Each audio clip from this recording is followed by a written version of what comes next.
I just finished construction on a venue in Atlanta, and the capacity of that venue is about 2,500, 1,500 seated. So it's bigger.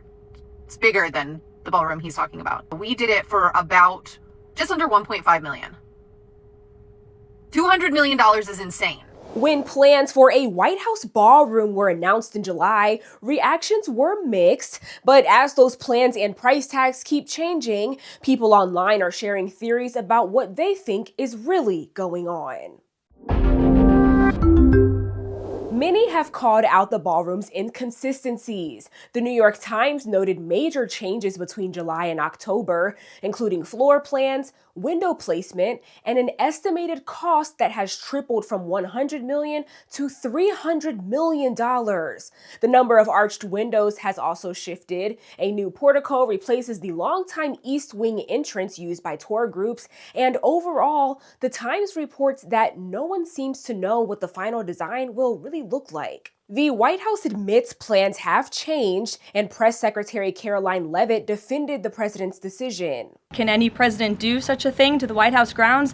There have been many presidents in the past who have made their mark on this beautiful White House complex. The White House renovations are privately funded, and officials released a list of donors that are footing the bill for the project. But as costs rise and designs keep shifting, experts have been weighing in too. This discussion on social media only spiked after architect Andrew Kerr posted a Facebook analysis questioning the project's numbers.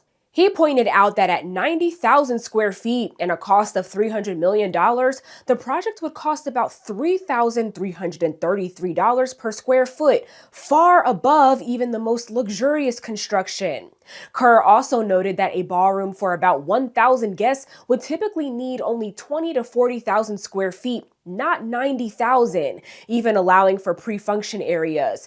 He suggests the math just doesn't add up. Jacob Ward, a journalist who's covered architecture and design, also says that kind of cost is way out of line for a ballroom. But to blow, $3,000 a square foot, that's like a hospital building with a lot of expensive equipment and special infrastructure. That's a big university campus building. But perhaps the most viral theory came from a now deleted video claiming the project's real purpose isn't a ballroom at all, but a private underground data center. The East Wing, which was just demolished, sits above the Presidential Emergency Operations Center, a bunker built during World War II. It was built because of a nuclear threat. At that time, the Office of Civilian Defense deemed the White House an unsafe building in the event of a deadly fire and urged President Franklin D. Roosevelt to move somewhere else. He denied their request, but after the attack of Pearl Harbor in 1941, Roosevelt immediately began building a bomb shelter. It's the same location where President George W. Bush and his team met following the 9/11 attacks. Because of that existing underground space, some online are convinced it's being expanded into a private data center that'll be used to police Americans, all disguised beneath the new ballroom. But a tech expert says that theory doesn't hold up. I have a 48-inch tall rack of computers in my basement that produce so much heat, I heat part of my house with them in the winter.